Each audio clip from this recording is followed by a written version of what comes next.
Hi guys, welcome back to my channel. So today I wanted to make a quick video on what we are doing differently with our second baby. It's amazing at how different your two babies can be. If you don't know already, I have two boys. I have a 2.5-year-old who was born back in September 2021, and I now have a 3-month-old who was born in February 2024. They have both been different from since they were in my tummy. My symptoms were quite different with both of them, and now that baby number 2 is here, he is different as well. His needs are different. So I thought this would be a fun little video to make, just to go through what those differences are and what we are doing differently this time round. So the first thing I wanted to touch on was something that actually should probably have been changed for my first baby but didn't really realise at the time.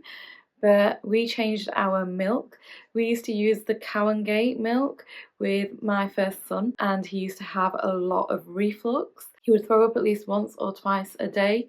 And it was usually around the same time each day, but I continued to use it. I didn't realise that that would be what was causing the reflux. And then this time round I was finding the same with this baby. Again, we were using the Cow and Gate formula, and again I was finding that he would throw up usually pretty much after every feed. And it wasn't until my brother mentioned that maybe I should try switching out his milk. Maybe this milk doesn't agree with him, maybe he's lactose intolerant. So I took on his advice. I didn't go for something that was lactose free, but instead I went with Hip Organic, which I have heard a lot of good things about, and it is now something that we are using, and he hasn't really thrown up since.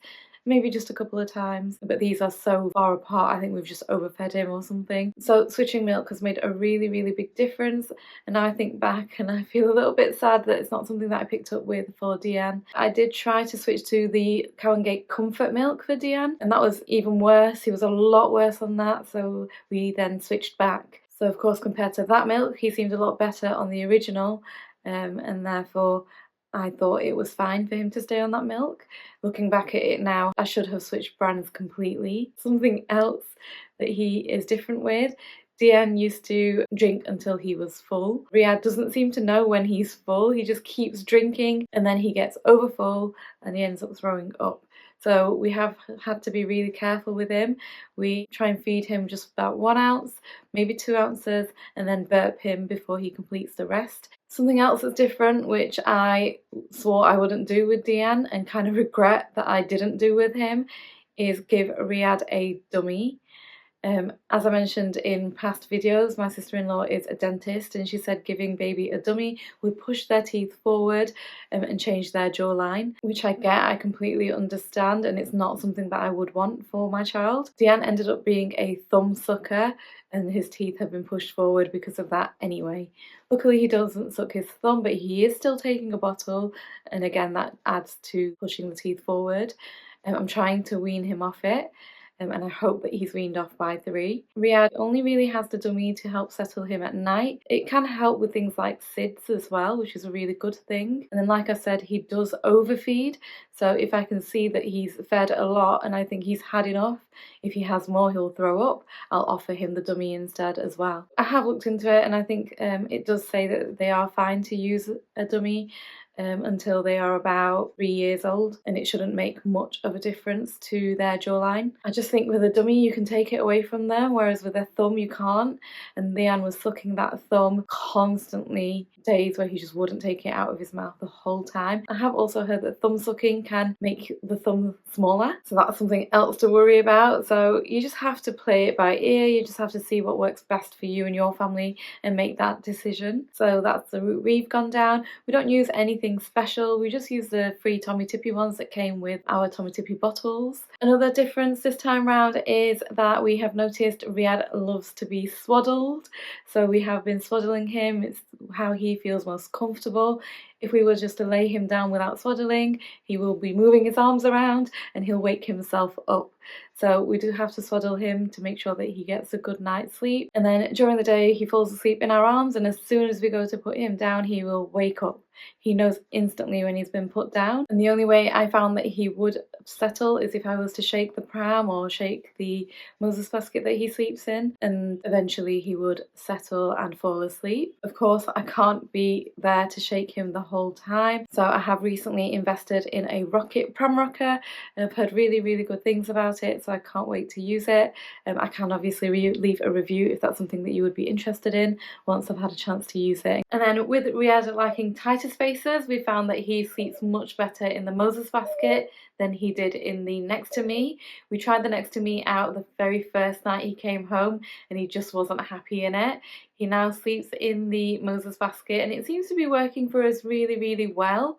Though I love the next to me and I loved having Diane so close to us, practicality wise the Moses basket is actually working really well for us. It means that we can actually have the basket away from the bed a little bit so that I could get in and out of bed a lot easier. When he does cry, I can just get up and use my knees to pick him up, whereas when I had the next to me I would have to use my core muscles to help pull Diane out of bed and into my arms, which is obviously a lot harder when you've had a C-section. I remember with it being so big, you only have a space about this big at the end of your bed to be able to get in and out of bed, and we had a footboard at the end of the bed as well with our old bed. It's not like I could just get out at the end of the bed. We now don't have a footboard, we've got a new bed, no footboard, so I can get in and out of bed much easier. But with the first few weeks, as I was recovering, it was really helpful for that Moses basket to be slightly away from the bed. I've also noticed that Riyadh likes white noise. He likes when I shush him to try and get him to sleep. It really does help calm him down. So we have invested also in a sound machine. It was only £10 from Amazon, but it really has helped. So I can leave a review on that as well, and I can leave it linked down below. I also got my rocket from Amazon, so I'll leave the link down below to that too. And then in terms of sterilisation, we've decided we're no longer going to use the electric steriliser or the microwavable steriliser, but instead we're going to use cold water sterilisation, and that's because it just makes things a lot easier. With the electric and microwavable one, you can only sanitize once and then you have to do it again to sanitize the next batch, whereas with cold water sterilisation, put bottles in and take bottles out as and when you need them. The water is sterile for 24 hours. And it takes 15 minutes for that to be sterilised. So we're using the same container that we used for microwavable sterilising, but instead we're filling it up with 2.5 litres of water and using 1/2 of a Milton tablet, and we have just found it to be so much more practical. So they're all the things that we are doing differently this time around. It's been fun either way. It's so nice to get to know your baby, and it's so rewarding when you are able to comfort them. I'm just so glad that we have been able to learn what Riyadh likes and we are able to give him what he needs. That's the most important thing. Most important to have a happy, healthy baby. It's just a big reminder of how all babies are different, all mothers are different, so you just need to do what works for you and your baby. Anyways guys, I hope you liked this video. Please give it a thumbs up if you did. Leave any comments down below and subscribe if you haven't already. I'll see you next time. Take care. Bye.